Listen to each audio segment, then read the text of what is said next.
आपके जो पीछे है उसके बारे में। देखिए, आज जो राजनीतिक परिप्रेक्ष्य जो चला हुआ है उसमें मोस्ट प्रोबेबली हम एक ही चीज देखते हैं कि आज कुर्सी को लेके दौड़ है। हर कोई सिर्फ इस चीज के लिए परेशान है कि हमारी कुर्सी कैसे बचे, लेकिन आज कोई ये नहीं सोच रहा कि जो कुर्सी देने वाले हैं आज वो लोग कितना परेशान है, उनकी जो मूलभूत जरूरत क्या है। इन चीज़ों को लेके किसी को भी कोई भी इस चीज़ के लिए अवेयर नहीं लगता। कोई भी जो राजनेता है वो इस बात को सोच के कोई भी मुद्दों के आधार पे कोई बात नहीं करता। कोई महंगाई पे बात नहीं करता, कोई बेरोजगारी पे बात नहीं करता, कोई विकास की बात नहीं करता। हर कोई एक अपनी कुर्सी के चक्कर में कहीं से इस्तीफा देने की तैयारी में, कहीं दे दिया गया है, कहीं तो इलेक्शन हो चुके हैं इस कुर्सी के लिए।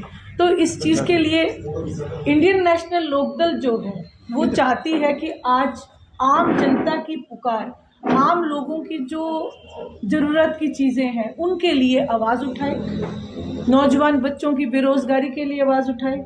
आज जो पेपर लिए जा रहे हैं लेकिन आउट ऑफ सिलेबस पेपर दिए जा रहे हैं उसके लिए आवाज़ उठाएं और महंगाई के विरोध में आवाज़ उठाएं।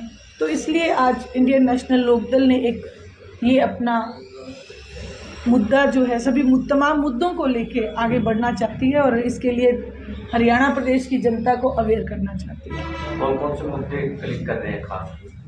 देखिए, सबसे बड़ी चीज़ तो ये है कि हर जगह जो एक खरीद फरोख्त या कोई कुर्सी बचाने के चक्कर में जो एमएलए जा रहे हैं वो एक बहुत बड़ा मुद्दा है। ये हमारे लोकतंत्र के ऊपर उसका एक मैं कहूँगी अपमान है लोकतंत्र का, क्योंकि जो लोग एक एमएलए को चुनते हैं वो जाते वक्त उनकी भावना को ना देख के, उनके विकास की चीज़ों को ना आगे रख के सिर्फ एक अपनी कुर्सी के चक्कर में पार्टियां छोड़ के दूसरी पार्टी में चले जाते हैं। पहला मुद्दा। दूसरी बात ये है कि जो बेरोजगारी है, जो नौजवान बच्चे हैं, आज उनके लिए कोई रोजगार के साधन या जो पैसा वेस्ट किया जा रहा है आज बाई इलेक्शंस में, वो पैसा अगर हमें बेरोजगारी के लिए, महंगाई के लिए यूज़ करना पड़े तो वो ज़्यादा, मेरे को लगता है कि वो ज़्यादा ज़रूरत है उस चीज़ की। आदमपुर चुनाव में इनेलो के जो हालात हैं बिल्कुल पतली दिखाई दी। देखिए, इंडियन नेशनल लोकदल की हालात पतली नहीं, वहाँ पे जो एक बना मुद्दा जो बना, वहाँ पे जो वोटर के दिमाग में दो चीज़ें आके अटक गई। एक चुनाव जिताने के लिए, एक चुनाव हराने के लिए, सिर्फ दो चीज़ें देखी। लेकिन मुद्दों के आधार पे इंडियन नेशनल लोकदल चल रही थी, क्योंकि आदमपुर में कहीं पे भी विकास नाम की चीज़ नहीं है। मंडियाँ जो है पानी में डूब जाती, हम लोग उस विकास को लेके आगे बढ़ना चाह रहे थे। दूसरी बात, आपने ये देखा होगा भारतीय जनता पार्टी का एक मात्र उद्देश्य था कि कैसे ना कैसे करके बाय हुक की बाय क्रुक ये जो चुनाव है ये जीता जाए। भव्य बिश्नोई जी का पर्चा रद्द होता, अगर ये कोई और पार्टी का अगर कोई कैंडिडेट होता तो ये डेफिनेटली इस पर्चे को रद्द होना था, क्योंकि उन्होंने अपने एक ही केस को मेंशन किया था जबकि उनके ऊपर 3-3 और अलग केसेस चल रहे थे। उस चीज़ को लेके भी मैं यही कहूँगी कि गवर्नमेंट जो है पूरी तरीके से इस मूड में थी कि हम कैसे ना कैसे करके इस, चाहे उनको कोई घपला करना पड़े, चाहे कुछ करना पड़े, हम इस इलेक्शन को छीन लेंगे। आपने चलो आदमपुर का कहा कि भाई वहाँ पे हरियाणा जिताने के बाद 3 चुनाव से शुरू करें, बड़ौदा जाए, फिर आदमपुर जाए, तो इन्हें तो क्यों नहीं खुद को, मतलब जो कभी हरियाणा में सत्ता में भी रहे हैं, उनके विपक्षी दल भी रहे हैं जी, वो क्यों नहीं, मतलब मेन मतलब उनकी लड़ाई में ही हर जगह ये नहीं हो सकता कि हरियाणा जिताने के लिए चुनाव। देखिए, हर जगह नहीं, आप एलनाबाद का इलेक्शन भूल गए। एलनाबाद का जो इलेक्शन हुआ था वो एलनाबाद का इलेक्शन और बड़ौदा का इलेक्शन, बड़ौदा का इलेक्शन एक ट्रेजेडी की वजह से हुआ क्योंकि वो एमएलए नहीं रहे थे। एलनाबाद का इलेक्शन जो हुआ, मैं 2 ही इलेक्शन मानूंगी, क्योंकि ये जो बाकी जो आपने इलेक्शन बोला, जो ये जो इलेक्शन है ये सिर्फ स्वार्थ के वशीभूत हुआ, इसीलिए मैंने इस बात का जिक्र किया कि हराने और जिताने के लिए। बड़ौदा के समय क्या हुआ था कि जो इंडियन नेशनल लोकदल है उसमें भारी टूट हुई थी, उस समय हमारे वर्कर को में समेटने के लिए समय चाहिए था। एलनाबाद का जो इलेक्शन हुआ वो एक किसानी मुद्दे के, जो 13 महीने तक किसान परेशान थे, उस मुद्दे को लेकर इलेक्शन हुआ। उसमें अभय सिंह जी चौटाला को 9,000 और अधिक वोट मिलके वो विधानसभा में पहुंचे। जहां तक आपने बात कही कि अपने आप को, आज आप चाहे विपक्ष है चाहे कोई पक्ष है, हर इस बात को मुरीद है, इस बात का कि अभय सिंह जी चौटाला जो कहते हैं वो करते हैं। लेकिन जो बात आपने कही कि आदमपुर के चुनाव में इंडियन नेशनल लोकदल की पहले से 3 गुना ज़्यादा परफॉर्मेंस है, क्योंकि उस समय हमारी पार्टी की टूट थी। इस वक्त जो था, ये जो इलेक्शन था, ये मैंने जो बताया, बीजेपी पूरी तरीके से इस बात के लिए लगी हुई थी कि हमें कैसे ना कैसे करके इस इलेक्शन को छीनना है या जीतना है, क्योंकि उनके लिए एलनाबाद की हार एक बहुत बड़ा सबब बनी थी और जिसके थ्रू उन्हें 3 काले कानून वापस लेने पड़े। तो मैडम, आप कह रहे हो खरीद फरोख्त की बात की थी आपने, विधायक को खरीद फरोख्त जी, तो उस परिप्रेक्ष्य में कुर्सी बिश्नोई को जोड़कर देखा जाए या वो बीजेपी जो कर रही है खरीद फरोख्त है, दबाव की पॉलिसी से चल के जो देखिए बीजेपी की जो पॉलिसी है, जो थ्रू आउट अगर आप देखें इन ऑल ओवर इंडिया, आप ये देखें कि बीजेपी ने एक एजेंडा बना रखा है कि जो बिके उसे खरीदो, जो दबे उसे दबाओ।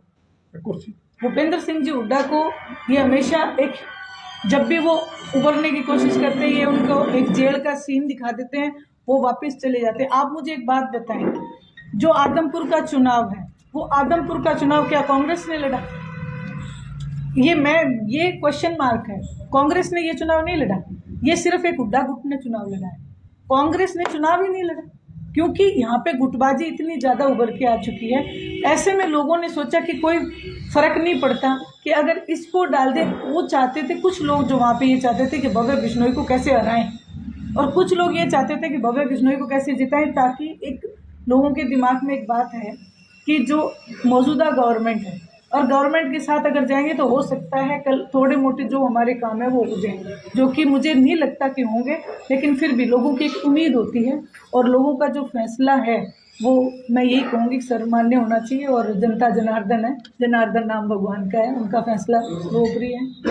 जी, अगर इसने इस्तीफा दिया और चुनाव जीत गए तो एक बार बहुत गेम किया जी, उससे आगे नहीं बढ़ पा रहे नहीं जी, उस खड़े हैं यहाँ के कार्यकर्ता देख रहे पूरे हरियाणा में एक बार हुआ था कि करते जी, लेकिन अब उससे आगे क्यों नहीं बढ़ पाए? देखिए मैं आपको ये कहना चाहूँगी, अभय सिंह जी चौटाला ने इस्तीफा दिया, इलाहाबाद का चुनाव हुआ, उसके बाद में 25 सितंबर की जो रैली हुई, वो इस बात का एक बहुत बड़ा जवाब है अपने आप में कि पिछली जितनी भी रैलियाँ सबके रिकॉर्ड टूटे और वहाँ पे तीसरे मोर्चे के गठन की तैयारी हुई। और सभी आपने देखा होगा, सभी जो भी आए थे, जितने भी नेतागण आए थे, उन्होंने सभी ने ओम प्रकाश जी चौटाला को, अभय सिंह जी चौटाला को इस बात के लिए बधाई दी थी कि भी आपने जो इतनी बड़ी भीड़, इतनी बड़ी मात्रा में जो आगे हमारे महिलाएं बैठी हैं, पुरुष बैठे हैं, जो हिले तक नहीं, तो उन्होंने इस बात के लिए बधाई दी थी। ये अपने आप में एक जवाब है।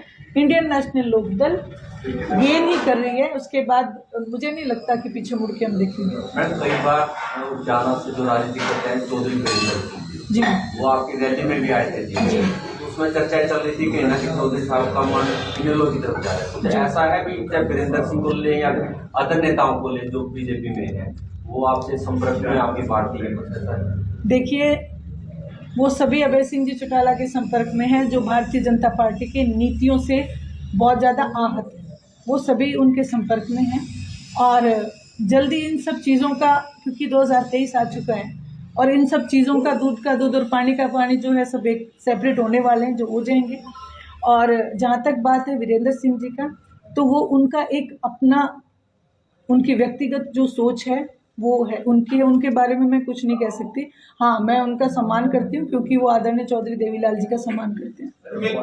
आप जनता में एक सवाल उठता है कि बीजेपी बहुत कम्फर्ट जोन है जी, कि अभय सिंह जी भूपेंद्र हुड्डा को बीजेपी की बी टीम बता देते हैं, हुड्डा साहब अभय सिंह जी को बीजेपी की बी टीम बता देते हैं, तो मानते नहीं कि बीजेपी बहुत कम्फर्ट जोन में दोनों को लड़ा के अपना को जुगाड़ बैठे हैं?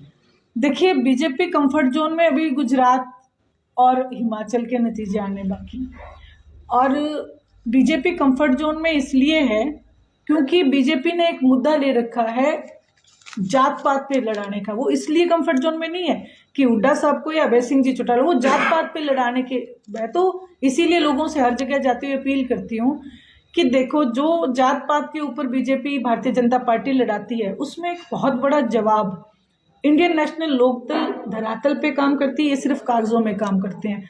आज जो महंगाई की मार है उससे प्रत्येक वर्ग आहत है, प्रत्येक वर्ग परेशान है, बेरोजगारी से प्रत्येक वर्ग परेशान है। आदरणीय चौधरी देवीलाल जी एक ऐसे शख्स रहे जिन्होंने भीमराव जी अंबेडकर को भारत रत्न दिलाया। तो इसमें जात पात के अगर धरातल पे किसी ने काम किया तो वो किसने किया, ये लोगों के अंदर ले जाने की जरूरत है, जो हम लेके जा रहे हैं। मैडम, कांग्रेस के जो नेता आते हैं वो भी ये ब्लेम करते हैं कि बीजेपी जात पात की राजनीति कर रही है। इन दिनों में जैसे आप भी ये आप ब्लेम कर रहे हो कि जात पात, उसके बावजूद ये काट क्यों नहीं हो पा रही बीजेपी, फिर क्यों आगे बढ़ रही है, क्यों नहीं आप लोगों को समझा पा रहे हैं? देखिए, सबसे बड़ी एक चीज़ है, आपने जैसे जो जितना मैं जानती हूँ, आपने हिटलर भी पढ़ा होगा, ये एक राष्ट्र को जब गुलाम बनाने की मानसिकता से ये लोग बैठे हैं। सबसे पहले मीडिया के ऊपर पहरा बैठा दिया, मीडिया के ऊपर बंदूक का पहरा, इसमें कोई दो राय नहीं। मैं आप सबकी बात नहीं करी क्योंकि मैं धन्यवादी हूँ आप सबकी, क्योंकि किसान आंदोलन से लेके आज तक हर एक कवरेज आपने दी है, जो कि हरियाणा की जनता उस चीज़ के लिए मानी जाती है कि भी सबसे पहले आवाज़ उठाने वाले। और जहाँ तक आप देखेंगे जो बड़े मीडियाज़ हैं वो वही दिखाते हैं जो बीजेपी दिखाना चाहती है। आज भी अगर वो कोई न्यूज़ दिखाना चाहें तो सबसे पहले उन्हें उसको वो वेरिफिकेशन होके कितनी जगह से जाके फिर लोगों तक पहुंचती है। आप बंगाल के चुनाव से देखें, बंगाल का जब चुनाव था तो हर एक मीडिया में ये दिखाया गया था कि ममता बनर्जी जी चुनाव हार चुकी हैं और बीजेपी वहाँ पे बहुत बड़े बहुमत से आने वाली है। तो ये कहीं ना कहीं एक बहुत बड़ा माइनस पॉइंट आ रहा है। दूसरी बात ये है कि चुनाव आयोग, जैसा कि मैंने कहा, भव्य बिश्नोई जी का एक तरीके से उनका जो नामांकन है वो रद्द होना चाहिए था, क्योंकि उन्होंने झूठ बोला। तो एज पर रूल नहीं चल रहे। ये सब चीज़ें जो हैं ये हमें कहीं ना कहीं इनके लिए भी एक संज्ञान लेना पड़ेगा। दूसरा, मैं तो ये भी कहूँगी कि जो बैलेट पेपर है वो यूज़ होना चाहिए, क्योंकि उसमें सब चीज़ें उभर के सामने आएंगी।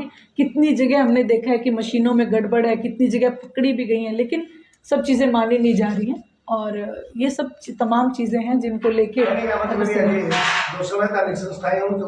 बिल्कुल बिल्कुल बिल्कुल जी, निश्चित रूप से जो संविधान के ऊपर भी खतरा है। अंबेडकर जी ने जो एक लोकतंत्र, एक भारत का निर्माण किया, उसके ऊपर बहुत बड़ा खतरा है। सुनैना जी इनेलो पार्टी का गढ़ रहा है जी, लेकिन सुनैना के अलावा और अभय के अलावा अर्जुन चौटाला और करण चौटाला कहीं पर दिखाई नहीं देते, ना उनकी आदमपुर उपचुनाव में कहीं पर भूमिका थी। देखिए, करण चौटाला जी और अर्जुन चौटाला जी, उनको समय समय पे जब डिमांड होती है तब जैसे जैसे पार्टी बुलाती है वो आ जाते हैं। और दूसरी बात ये है कि एक परिवार का मुद्दा भी चल पड़ता है। लोग ये कहने लग जाते हैं कि सारे परिवार ही परिवार आगे ऊपर कह रहे हैं। ऐसे में वैसे अभी जो जिला परिषद का चुनाव है उस करण ने ही लड़ा है, जो 27 तारीख को जिसके नतीजे आएंगे वो बहुत बेहतरीन नतीजे आएंगे। और जहाँ तक अर्जुन की बात है, जब भी फील्ड में ज़रूरत होती है युवाओं को वो मिलते हैं। मैडम, पहले क्या होता था, जब भी सत्ता पक्ष कोई गलत नीति लेके आती थी या कुछ ज्यादती करती थी तो बड़े आंदोलन खड़े हो जाते थे, लेकिन अब ऐसा क्यों नहीं हो पा रहा? पब्लिक क्यों नहीं खड़ी हो पा रही या विपक्ष खड़ा नहीं कर पा रहा, क्या होता है? देखिए, पब्लिक खड़ी हो रही है, किसान आंदोलन इस बात का बहुत बड़ा एक सबूत है। लेकिन उस आंदोलन में भी क्या हुआ, लोगों को एक तरीके से दबाने के, आंदोलन दबा दिए जाते हैं। आप देखें, कुछ दिन पहले आपने डॉक्टर्स देखे होंगे जिनको रात को उठा के पुलिस ले जाती है, उनको मुख्यमंत्री से मिलने नहीं दिया जाता। मैं इसी बात को कहना चाह रही हूँ कि लोकतंत्र के ऊपर बहुत बड़ा खतरा जो बनती जा रही है भारतीय जनता पार्टी, वो उसके लिए हमें अवेयर होना पड़ेगा।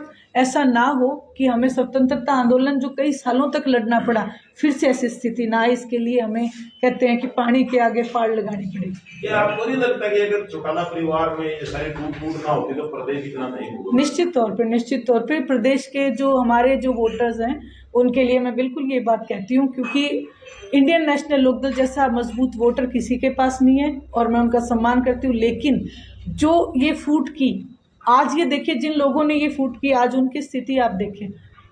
कुछ लालच के वशीभूत आके आम जनता का बहुत बड़ा नुकसान हुआ है, मैं इस बात को मानती हूँ। और उसी की भरपाई के लिए हम लोगों के बीच में, जनता के बीच में हम चाहते हैं कि आदरणीय चौधरी देवीलाल जी ने जो लोगों के लिए काम किए, ओम प्रकाश जी चौटाला ने जो संघर्ष किया, उस संघर्ष को आगे बढ़ाएं आदरणीय अभय सिंह जी चौटाला। और ये मैं निश्चित तौर पे कहती हूँ, जिस दिन जनता ने उनको चुना वो ये जो तमाम जो नुकसान है उसकी भरपाई हम करके देंगे। मैडम, मौजूदा एनवायरनमेंट को देख के, पॉलिटिक्स एनवायरनमेंट को देख के भविष्य में जसपा को कहाँ खड़ा मानते हो और इन लोगों को कहाँ खड़ा मानते हो?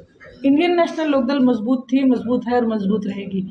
और जो पार्टी आपने नाम ली जजपा, वो एक तरीके से वो कहते हैं ना, नया 9 दिन पुराना 100 दिन वाली बात है। 9 दिन रहे और उसके बाद आज आप देखें किसी भी बाई इलेक्शन में उनकी मौजूदगी आप देखें, उनके ऊपर अब इसमें तो आदमपुर में तो फोटो तक गायब कर दी गई थी। तो ऐसे में आप खुद स्वयं अंदाज़ा लगा सकते हैं कि उनकी स्थिति कहाँ है, कैसे है। कई महीने पहले यहाँ अभय सिंह चौटाला जी आए थे अपने विजेंद्र सिंह के यहाँ प्रेस कॉन्फ्रेंस, तो उन्होंने कहा कि गठबंधन जो भाजपा जसपा का इसकी लाइफ लंबी नहीं है, लेकिन ऐसा नहीं है, बातें आती हैं अभी गठबंधन टूटने वाला, लेकिन नहीं टूट पा रहा। क्या संभावनाएं है? देखिए, संभावना ये है कि जो लोग, जिन लोगों पे इन्होंने विश्वास किया, जिन लोगों के थ्रू ये एक, यहाँ पे आपने देखा होगा भारतीय जनता पार्टी का कमीशन फिक्स है हर जगह। जो कमीशन लेके जाते थे वो साथ साथ इनकी फाइलें भी ले जाके वहाँ जमा कराते थे। आज उनकी फाइलें उनके पास जमा है, इसलिए वो वहाँ से हिल नहीं सकते। अगर निकाले तो भी यही कहेंगे कि हमें मत निकालो। आज आप देखें कि जो नगर परिषद के चुनाव थे उसमें सीधा सीधा एक मैसेज दे दिया गया था कि आप अपना अपना चुनाव लड़ें, लेकिन उसके बाद मीटिंग हुई, बैठे, जो भी हुआ, लेकिन उसके बाद ये हो कि नहीं हम इकट्ठे होंगे। लेकिन जो इनकी फूट है वो तो उभर के लोगों के नज़रों के सामने आ चुकी है। आदमपुर चुनाव में फोटो ना होना इस बात का एक बहुत बड़ा सबूत है। अंदर खाते कोई भी ये खुश नहीं है, लेकिन इनकी मजबूरी है, चोर चोर मुसीबे भाई। मैंने सवाल बहनों शब्द को लेकर बड़ा विवाद मचा हुआ जेजेपी के अंदर। अभय चौटाला जी की स्टेटमेंट आया, कैसे देखते हैं? मीनू बहन को बहनों का था जीवित। देखिए, मैं किसी व्यक्ति विशेष के लिए कुछ नहीं कहूँगी, क्योंकि मैंने जो बात कही आपको कि जो कमीशन लेके जाने वाले वो फाइलें भी लेके जाते रहे, इसमें सब चीज़ें आ जाती। तो वैसे बता दो, आप जानते तो कोई नहीं, मैं नहीं जानती। नहीं, मैं जानती नहीं, ना मैं उनसे कभी मिली, ना मैं उनको इतना जानती हूँ। 19-20 को वोट बनेंगे जी और हाँ, मैं वोट बनेंगे। और आपके चैनल के माध्यम से एक संदेश जो देना है वो ये है कि 19 तारीख और 20 तारीख को वोट बनाए जाएंगे। तो हमारे प्रधान जी हर बूथ पे, हर गांव में, तो जिला अध्यक्ष रामफल कुंडू जी का ये संदेश पूरे जींद में, पूरे हरियाणा में। अब वो बता दो तो सुन लो भाई, बताना आप जानो जब सरकार